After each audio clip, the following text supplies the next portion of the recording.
Hi, today I wanted to talk to you about deadheading. A lot of customers ask what deadheading is, and basically it's just removing the past blooms from your flowers. It's really important. If you don't do it, a lot of plants will just go to seed and you won't have any flowering. I have some plants here I'm going to show you how to deadhead, and these plants here have been deadheaded, so you can see the difference of a plant when you deadhead and when you don't. So what I have here are marigolds, snapdragons, and dianthus.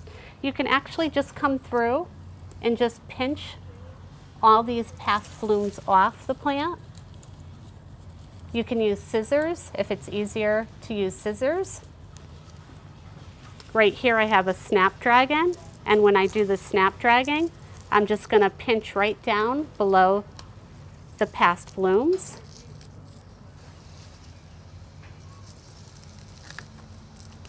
And the dianthus, actually the dianthus is easier for me to use scissors, so I'm just going to actually cut the past blooms off the dianthus. And you'll see what a difference it makes when you do deadhead. This flat here was deadheaded, these plants, and these ones were not deadheaded. So it makes a big difference in how many flowers you get. So make sure at least once a week I'd walk through your plants and remove or deadhead any past blooms. And you'll be happy all summer. Actually, all these plants really should bloom into October if we have a warm fall.